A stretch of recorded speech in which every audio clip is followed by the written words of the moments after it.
Hey everybody, this is Tracy here with another edition of A View from Tracy's Point, and we are here to recap Power Season 5, Episode 7, which was titled A Devil's Hand.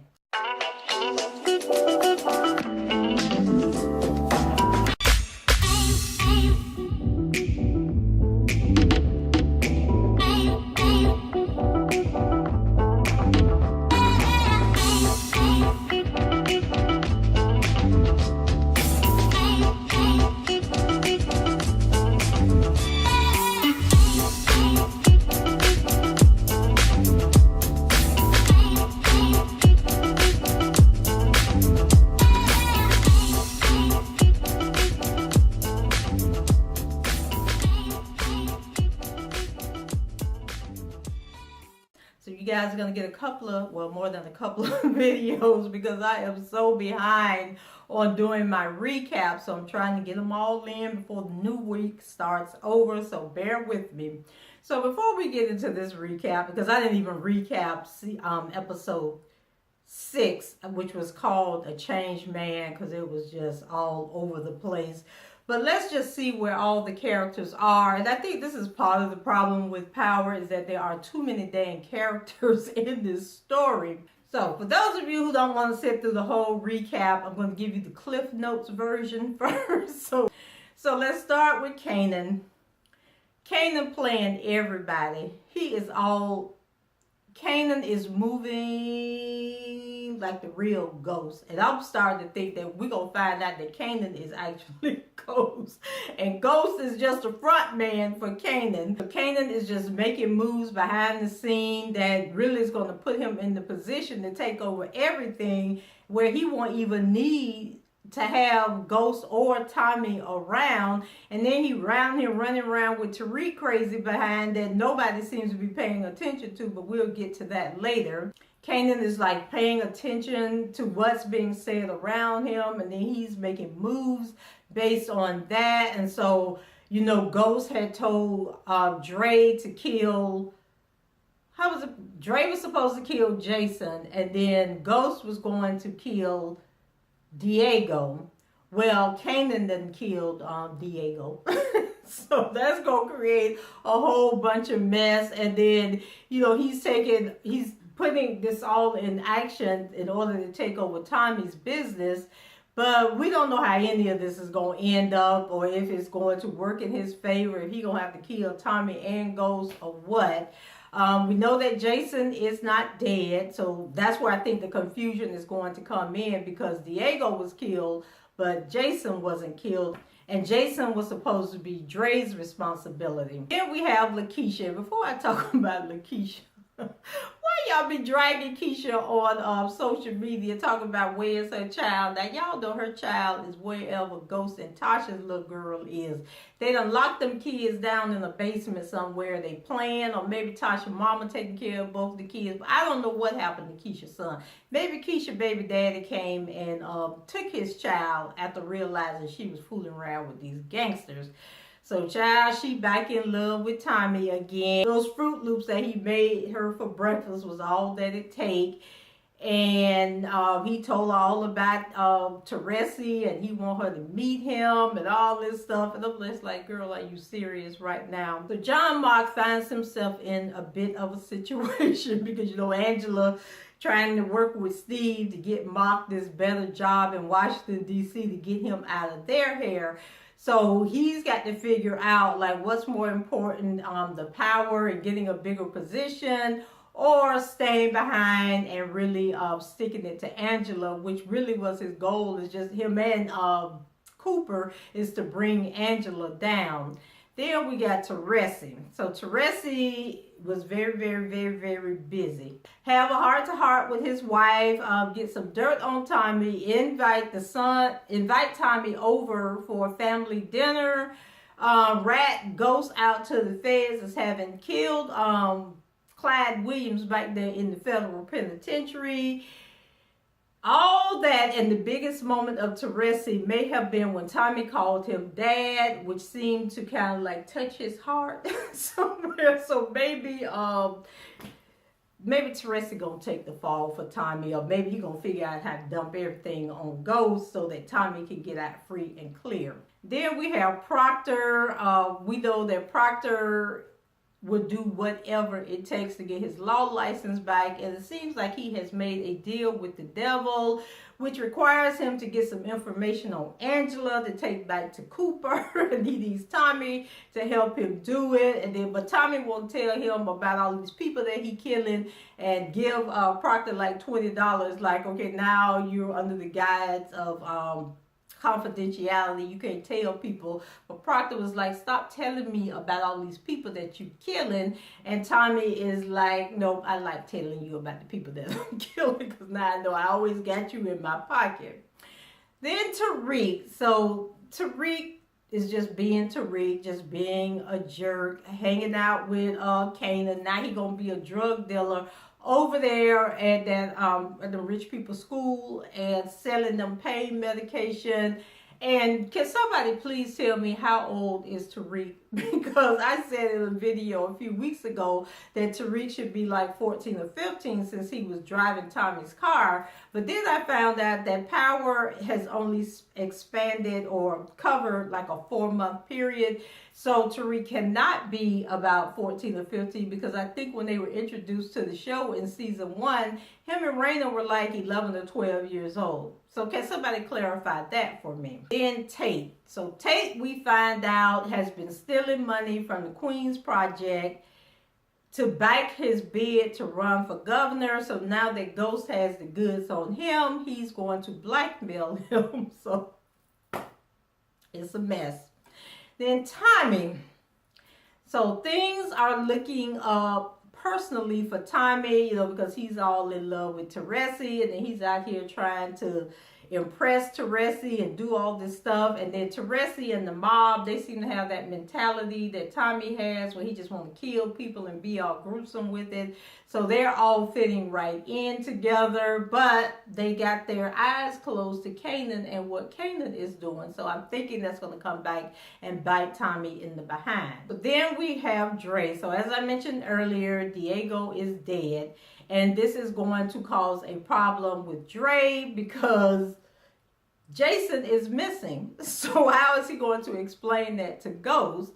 And then his closest allies, 2-Bit and Spanky, have turned their back on him because they're working with Kanan. So Dre got to be paying closer attention too. Then we have Ghost. So until the last 10 minutes of the episode, Ghost seemed to have been winning, but then we found out that he really wasn't winning because everything is in a mess. The whole Terry situation, he's done booked up out of town. He's not going to help Tasha cover up her tracks when it comes to saying that Tariq didn't kill Ray Ray. So that's all in a shambles and all messed up because Terry Silver has dipped on all of them. Angela, you may have gotten Ghost back, but girl, they are coming for you. Like this whole domino thing, or this whole house of cards, is all just crumbling down on Angela. And I'm just interested to see how she's going to finagle her way out of this. And then Tommy got her by the boob. Like he all up in Angela's business. And I don't think Angela is telling Ghost how she's working with Tommy behind his back. So that's going to be a thing that's going to really blow up on them. And then, like I say, Terry Silver done dipped on them. So we can't really count on Terry for anything. And then Tasha, who thought her punani was the real deal, found out that it wasn't. Because it wasn't enough to get Terry to stick by her side and help her finagle her way out of the situation. And then last but not least, as I mentioned before, Diego is dead. And I don't think anybody's going to miss him, not even Alicia. So now let's go ahead and get into the real recap. On this show, there was a whole lot of sexing going on. So we had the dreadful Angela and Ghost sex scene. We had the Tasha and Terry sex scene. And we had the Tommy and Keisha scene. So everybody screwing everybody, but nobody seems to be screwing for love. They're all screwing because they needed something from the person that they were having sex with. So Ghost needs Angela, to keep his secret and keep working to keep him and Tasha out of jail. Tasha needed Terry to protect her and, go to bat for her and stand up for her with the whole gun situation and to lie about that. And then Tommy needs Keisha to stand by his side and be his flunky for him. So nobody's like really in love with anybody that they're sleeping with. And I'm just like so sick of Ghost and Angela. I don't know what to do. So the episode picks right up where the last one left off, the one that I didn't cover.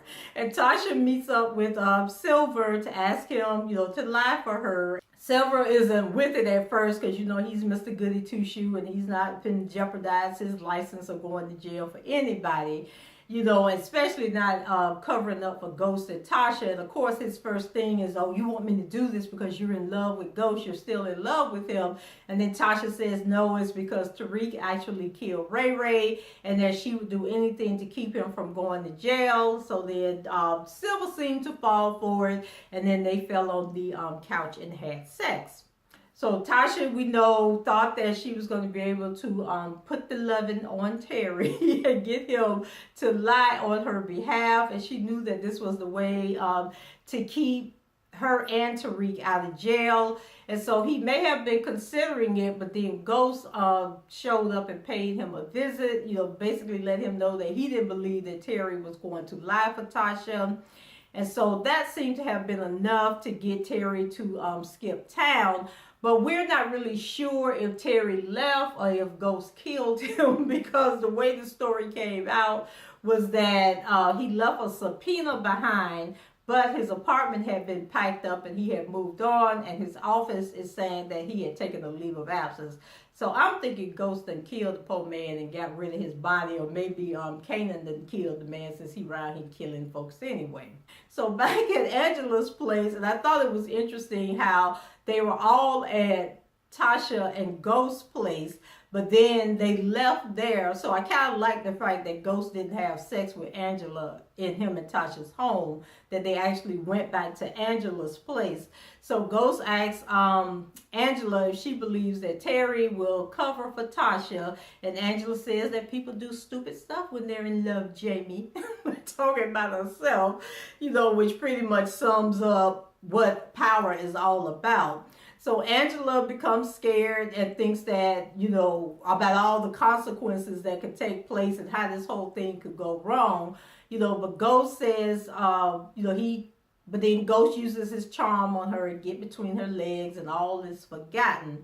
So while he and Angela are having sex at her apartment, Tasha, like I say, she over there banging Terry to get him to agree to do whatever she wants. So Ghost is already ready to confess to killing Ray Ray in order to protect Tariq, which I don't know why anybody's trying to protect Tariq, because Tariq don't seem to care about any of them. And then I'm thinking, like, if I drop my child off at a school and I'm calling and he won't return my phone calls, I think I'm going up there to that school and snatch his behind out of there. But, Ghost them just done ship the boy off like they done shipped that little girl down into the basement or wherever she's at, and totally forgotten about him. Also dealing with the whole Ray Ray situation, the whole Queen's Child's project is slipping out of his hands. So now he's got to figure out how to protect that. And so he gets this guy and records this conversation where the guy is basically saying that Tate is taking kickbacks. And so now he's going to use that information to blackmail Tate into getting what he wants. And I'm just like, digging the hole deeper. Kanan still spending a lot of time with Tariq, and he also seems to be intent now on turning Tommy and Ghost against each other. And so what we're seeing with Ghost is a situation where he is concentrating so much on the whole Ray Ray investigation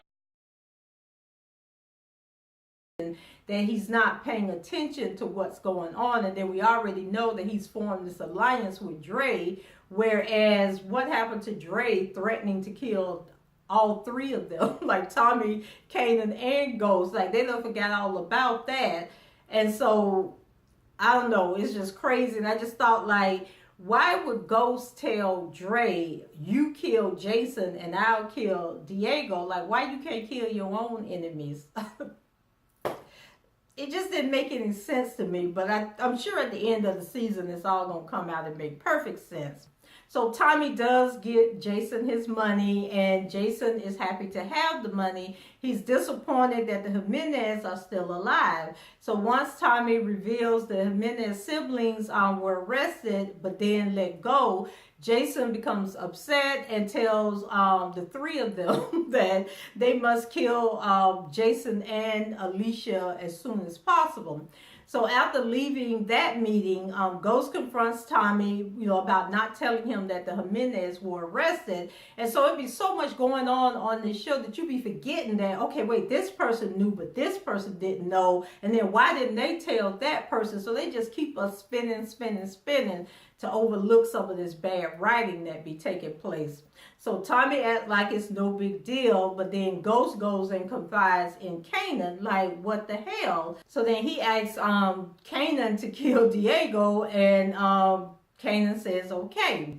So Teresi is under pressure from Sykes and Mark to get information about Angela being involved in a murder. So he takes Tommy to pick up money from their jail connect who has been smuggling drugs into the prison for them. So after the prison guard tries to lie to Tommy and Teresi about the money, the two, they tie him down into a chair, and then they take a drill and drill all through the man's kneecaps and everything. And so, child, they kill that poor man. So then Tommy and Teresi, this was like a bonding moment for them. Creepy, crazy, I know, but it is what it is.